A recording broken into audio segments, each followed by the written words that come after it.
we have 2 mics between 3. This is So fun. if you want to answer something, then I'll cut you off. Right, I see how it is. And what do you feel about that? And okay, back to you. I'm Brian Fraser. My father detested yours. What moment from Outlander made you want to join this new series? I actually hadn't seen any of Outlander before I got cast. It was when I got cast that I started watching the show. So I guess it was the scenes in Blood of My Blood that made me want to join the cast. But yeah, love the show now.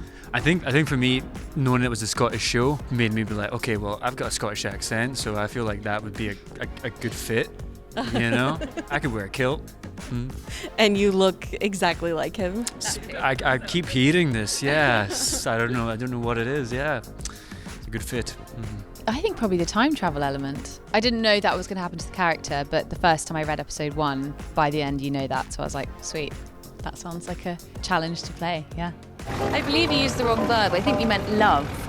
How did the OG Outlander cast help you prepare for the role? Copious amounts of whiskey, I think.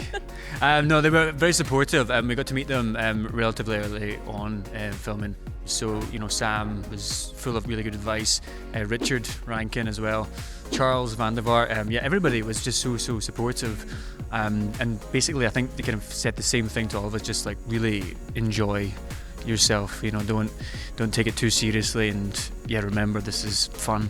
Yeah, same. I had a really lovely phone call with Katrina, and I know you had chats with her as well at the beginning, and it was basically the same thing. She just said enjoy it and like stick together, because only you guys know what it's going to be like from the inside. So, you know, keep together as a unit and just really be in the moment and enjoy it. What day is it now? It's a Saturday in the year of 1714. Outlander Blood of My Blood, it travels through different time periods and locations. So what's the trick to nailing the specific accent for each of your characters? Well, Julia time travels from World War I to 1700 Scotland.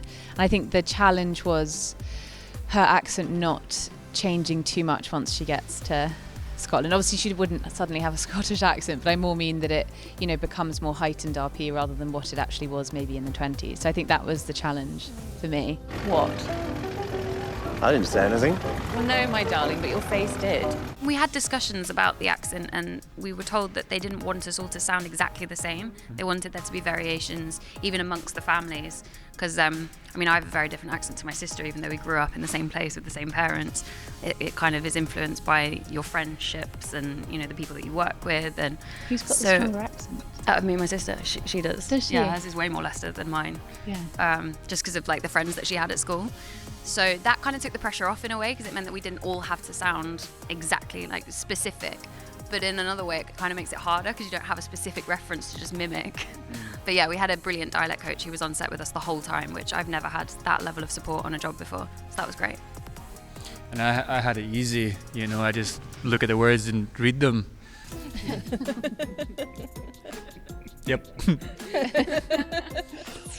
know what it is to be parted from your true love, and I sense it in you.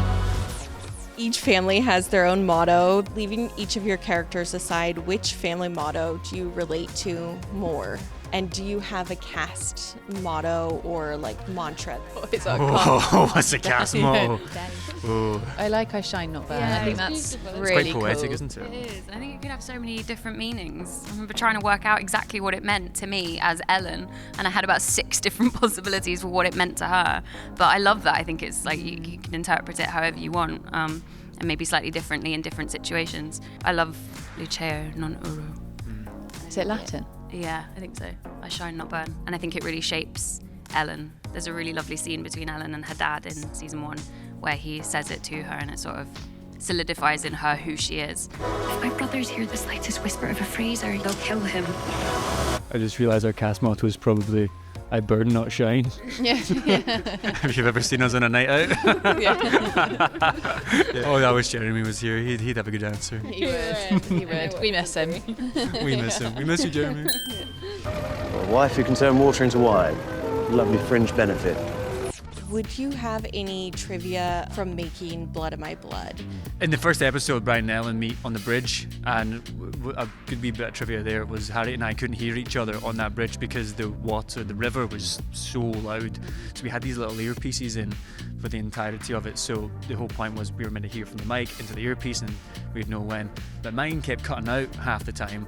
So I would hear like bits of her lines and then it just eventually just went dead. So I just saw her mouth being like, and then she would stop moving. And then I would say something. Okay, that's me now. Do you have a surname, Brian? I do. Of course I do, but you haven't told me yours. We just watched it earlier, and you really can't tell when you watch it. And I felt like we were shouting to each other as well, like over the river. But it comes across, of course. It comes across. It felt like you were listening to each other. Yeah. Yeah. It felt like you were listening. It's not necessarily about the set, but Lord Lovett coined the phrase "laughing your head off" because when he was beheaded, he saw part of a sort of stage falling on these English noblemen. And it killed them, and as he was being executed, he was laughing, and so his head rolled along the floor, still laughing. Wow. So that's where laughing your head off comes from. It's not necessarily from the show, but it's about a character in the show. So.